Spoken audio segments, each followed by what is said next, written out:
வணக்கம். இது உங்கள் யாழி தமிழன். நாம் இதுவரை கேள்விப்படாத, நம்ப முடியாத, மர்மத்தால் சூழப்பட்ட தமிழ் வரலாற்று உண்மைகளையும் புராணக் கதைகளையும் உங்களுக்கு கொண்டு வருகிறோம். இன்று நாம் பார்க்கப் போவது ஒரு உலக அளவிலான மர்மம். நடுக்கடலில் ஆவி போல மிதந்த கப்பல். அதில் இருந்தவர்கள் எங்கே போனார்கள்? ஏன் அவர்கள் காணாமல் போயினர்? இது ஒரு கிரைம் கதையா? பேய் கதையா? உண்மையில் என்ன நடந்தது?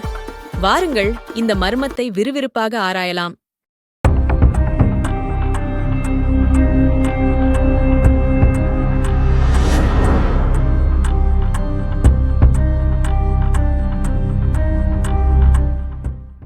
நடுக்கடலில் ஆள் இல்லாமல் ஒரு கப்பல் மிதந்து கொண்டிருந்ததையும் அதிலிருந்த அனைவரும் காணாமல் போனதையும் சொன்னால் இது ஏதோ கிரைம் த்ரில்லர் நாவல் என்று நீங்கள் நினைக்கலாம். ஆனால் இது சுமார் 150 ஆண்டுகளுக்கு முன்பு நடந்த உண்மை சம்பவம். பார்க்கலாம். டிசம்பர் 4, 1872 அன்று அப்போதைய பிரிட்டிஷ் கப்பல் டெய் கிரேஷியா போர்த்துகீசிய ஆரோசா தீவுகளுக்கு இடையே பயணம் செய்து கொண்டிருந்தது. இந்த கப்பலில் பயணம் செய்தபோது நடுக்கடலில் ஒரு கப்பல் ஆரவாரமின்றி மிதப்பதை இந்த கப்பலின் கேப்டன் உட்பட பலர் பார்த்துள்ளனர். பொதுவாக ஒரு கப்பலில் பயணம் செய்பவர்கள் வேறு கப்பலை பார்த்தால் அந்த கப்பலுக்கு செய்தி அனுப்பி அவர்களை தொடர்பு கொள்ள முயற்சிப்பார்கள். அதன் பிறகு அவர்கள் அந்த கப்பலின் அருகே செல்வார்கள் அல்லது வேறு முயற்சிகளை மேற்கொள்வார்கள். அதன்படி தனியாக நின்று கொண்டிருந்த கப்பலை ரேடியோ அலைகள் மூலம் செய்தி அனுப்பி டிஐ கிராட்டியா கப்பலின் கேப்டன் தொடர்பு கொள்ள முயன்றபோது அந்த கப்பலில் இருந்து எந்த தகவலும் கிடைக்கவில்லை. முடிந்தவரை பைனாகுலர் வைத்து கப்பலை பார்த்தபோது கப்பலில் எந்த அசைவும் இல்லை. அதே சமயம் கப்பலும் அசையாமல் நின்றது. இதனால் டேவிட் சந்தேகப்பட்டார். கப்பலின் அருகே சென்று பார்த்தபோது அந்த கப்பலின் பெயர் மேரி செலஸ்டி என்பது தெரியவந்தது. கப்பலில் எந்த அசைவும் இல்லாததால் கப்பலில் இருந்தவர்கள் இறந்திருக்கலாம். டேய் கிராஷியாவின் கேப்டன் டேவிட் கடற்கொள்ளையர் போன்ற ஏதாவது நடந்திருக்கலாம் என்று சந்தேகித்தார். இருப்பினும் அவர் தைரியமாக மேரி செலஸ்டியின் உள்ளே செல்ல முடிவு செய்தார். மேலும் தனது கப்பலை கப்பலுக்கு அருகில் கொண்டு சென்றார். அதன் பிறகு தனது பணியாளர்களுடன் கப்பலின் உள்ளே சென்றபோது பெரும் அதிர்ச்சி அடைந்தனர். கப்பலில் யாரும் இல்லை. யாரும் இறந்து கிடக்கவில்லை. கப்பலில் ஒரு உயிர் கூட இல்லை. சுமார் 282 டன் எடை கொண்ட இந்த கப்பல் நடுக்கடலில் தனியாக நின்று கொண்டிருந்தது. கப்பலில் இருந்த அனைத்து பொருட்களும் சரியாக வைக்கப்பட்ட இடத்தில் இருந்தன. இந்த கப்பலில் இருந்த அத்தனை பேரும் எங்கே போனார்கள் என்பது யாருக்கும் தெரியாது. அதே நேரத்தில் கப்பலில் இருந்து ஒரு படகு மாயமானது. அவர்கள் அந்த படகில் தப்பிச் சென்றிருக்க வேண்டும் என்று முடிவு செய்தனர்.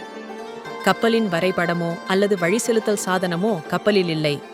எனவே இந்த கப்பலில் இருந்தவர்கள் அந்த படகில் தப்பிச் சென்றிருக்க வேண்டும் என்று கருதப்படுகிறது. ஆனால் அவர்கள் கப்பலை விட்டு படகில் செல்ல என்ன காரணம் என்பது அனைவருக்கும் குழப்பமான விஷயமாக இருந்தது. அவர்கள் சென்ற கப்பலுக்கு எந்த தடையும் இல்லை. கப்பலுக்கு எந்த சேதமும் ஏற்படவில்லை. சரி, கப்பலில் இருந்தவர்களிடையே சண்டை என்றால் சண்டை நடந்ததற்கான ஆதாரமில்லை. கப்பல் தீப்பிடித்தது என்றால் அதற்கும் எந்த ஆதாரமும் இல்லை.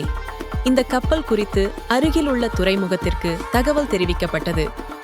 இந்த கப்பலை ஆய்வு செய்தபோது இந்த கப்பல் அமெரிக்காவை சேர்ந்தது என்பதும் அதன் கேப்டன் பெஞ்சமின் பிரிக்ஸ் என்பதும் தெரியவந்தது. இந்த கப்பல் நிலக்கரி கப்பல் என்பதும் தெரியவந்தது. ஆனால் கப்பலில் இருந்தவர்கள் எங்கே போனார்கள்? அவர்கள் ஏன் கப்பலை தனியாக விட்டுவிட வேண்டும்? கப்பலில் இருந்த அனைவரும் ஒரே லைஃப் படகில் எப்படி தப்பிக்க முடியும் என பல கேள்விகள் எழுந்தன. இந்த சம்பவத்திற்கு பிறகு பயணிகள் யாரும் உயிருடன் அல்லது இறந்த நிலையில் காணப்படவில்லை. இன்று வரை இதற்கு உறுதியான பதில் இல்லை என்றாலும் பல கோட்பாடுகள் உள்ளன. அதை ஒருமுறை பார்க்கலாம். கப்பலில் சண்டை நடந்ததற்கான எந்த ஆதாரமும் கிடைக்கவில்லை என்றாலும் கப்பலில் இருந்த பணியாளர்களிடையே சண்டை ஏற்பட்டிருக்கலாம் என்றும் அதில் ஒரு குறிப்பிட்ட குழு மற்றவர்களை கொன்று படகில் தப்பிக்க முயன்றபோது கடலில் வீசியிருக்கலாம் என்றும் சிலர் கூறுகிறார்கள். ஆனால் அவர்களும் நீரில் மூழ்கி இறந்தனர். இந்த கப்பலில் இருந்தவர்களை கடத்தல்காரர்கள் கடத்தி சென்றிருக்கலாம் என்றும் கூறப்படுகிறது. கடல்கள் நீரின் மேற்பரப்பில் நீரோட்டங்கள் எனப்படும் ஒரு வகையான சுழற்சியை கொண்டிருப்பது இயற்கையானது. இப்போதெல்லாம் இந்த நீரோட்டம் ஏற்படுவதை முன்கூட்டியே அறிந்து அதிலிருந்து தப்பிக்க வழியிருக்கிறது. ஆனால் அந்த காலத்தில் அதற்கு வழியில்லை. எனவே இந்த கப்பல் நீர் பாய்ச்சலில் சிக்கி அதிலிருந்தவர்கள் தூக்கிச் செல்லப்பட்டிருக்கலாம். இந்த சம்பவத்திற்கு சில நாட்களுக்குப் பிறகு டி கிரேஷியா மேரி செலஸ்டினை கண்டுபிடித்திருக்கலாம் என்ற கூற்றும் உள்ளது. ஆனால் இதற்கான சாத்தியம் மிகவும் குறைவு. இந்த கப்பலில் பேய் பிடித்திருக்கலாம் என்று சிலர் கூறுகின்றனர். கடலில் பேய்கள் வாழ்வதாகவும் மனிதர்கள் அவ்வப்போது கடல் கடந்து செல்வதால் பேய்கள் கடத்தி சென்று இரையாக்கியிருக்கலாம் என்றும் கூறுகின்றனர். இதுவும் வழக்கம் போல் நம்ப முடியாத கதை. இந்த மேரி செலஸ்டின் கப்பல் பற்றி இன்னும் பல ஆய்வுகள் நடத்தப்பட்டு வருகின்றன.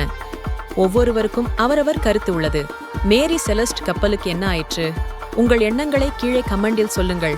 இந்த மாதிரியான இன்னும் பல மர்மமான மற்றும் மிகச் சிறப்பான வரலாற்று கதைகளை உங்களுக்கு கொண்டு வர யாலி தமிழன் சேனலை சப்ஸ்கிரைப் செய்ய மறக்காதீர்கள். வீடியோ பிடித்திருந்தால் லைக் பண்ணுங்கள், உங்கள் நண்பர்களுடன் பகிருங்கள். மறக்காமல் பக்கத்தில் இருக்கும் பெல் ஐ கிளிக் செய்யவும். அடுத்த மர்ம கதையில் சந்திப்போம். இது உங்கள் யாழி தமிழன். Bell document.